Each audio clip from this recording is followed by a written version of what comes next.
ഇന്ന് ഞാൻ കോളേജിൽ പോലും പോവാണ്ട് കയറിയിരിക്കുക കേട്ടോ വീട്ടില്. വേറെ ഒന്നും കൊണ്ടല്ല, എനിക്ക് വയ്യ. വയ്യെന്ന് പറഞ്ഞാൽ പ്രത്യേകിച്ചൊന്നുമല്ല, ലോ ബി പി. എനിക്കിത് ഇടയ്ക്കിടയ്ക്കുള്ളത് തന്നെയാണ്. എന്ത് ചെയ്യാനാ? അല്ലെങ്കിൽ ഈ സ്കിന്നി ടൈപ്പ് ഗേൾസിനൊക്കെ എന്തെങ്കിലും ഒരു അസുഖം ദൂരെ കൂടെ പോയാൽ മതിയല്ലോ, പെട്ടെന്ന് വയ്യാണ്ടാവാം. അങ്ങനെ ഒരു സ്മൂത്തിയൊക്കെ കുടിച്ചിട്ട് നേരെ പോയി ഡ്രസ്സൊക്കെ മാറി വന്നിട്ടുണ്ട്. ഹോസ്പിറ്റലിൽ പോകുന്നതുകൊണ്ട് വലിയ ആഡംബരമൊന്നും വേണ്ടെന്ന് എഴുതി.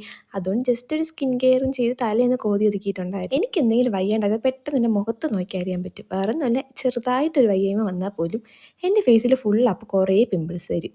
പിന്നെ ഫേസൊക്കെ നല്ല ഡള്ളാവും. അപ്പം തന്നെ മനസ്സിലാക്കുക എനിക്ക് എന്തോ വയ്യായ്മ ഉണ്ടെന്ന്. വീടിൻ്റെ അടുത്തുള്ള ഹോസ്പിറ്റലിൽ തന്നെയാണ് പോകുന്നത്. മാസത്തിലൊരിക്കൽ എനിക്ക് മൂപ്പരെ കണ്ടിരിക്കുന്ന ഒരു സമാധാനം. എനിക്കിങ്ങനെ ബി പി ലോ ആകുമ്പോൾ അവിടെ തന്നെ ആട്ടോ കൊണ്ടുപോയി ട്രിപ്പ് ഇടും. അവിടുത്തെ ഒന്നല്ലെങ്കിൽ 2 ട്രിപ്പൊക്കെ ഇടുമ്പോൾ തന്നെ ഞാൻ ഓക്കെ. അങ്ങനെ ഞാനും അമ്മയും കൂടെ പോയതേ. അങ്ങനെ ട്രിപ്പ് കഴിഞ്ഞിട്ട് ഉച്ചയായപ്പോൾ നേരെ ഞങ്ങൾ തിരിച്ച് വീട്ടിൽ വരുന്നുണ്ടായിരുന്നേ. വരുന്ന വഴിക്ക് എന്താ, അമ്മ ഒരു ഫ്രൂട്ട്സ് കട ഇറങ്ങിയിട്ട് കുറച്ച് മാതളം വാങ്ങിയിട്ടുണ്ട്. അത് ഇനി വീട്ടിൽ നിന്നിട്ട് ഞാൻ അപ്പം തന്നെ കിടന്നുറങ്ങി. പിന്നെ ഈവനിങ് ആയപ്പോൾ എണീറ്റ്. ഈവനിങ് തന്നെ ഒരു 6-6:30. പിന്നെന്താ ഈ ഫ്രൂട്ട്സ് കഴിച്ചിട്ട് ഈ ഒരു പരിപ്പ് വടയുടെ കഴിച്ചിട്ടുണ്ടായിരുന്നേ. അപ്പം ഇത്രയൊക്കെയുള്ളൂ. ടാറ്റാ.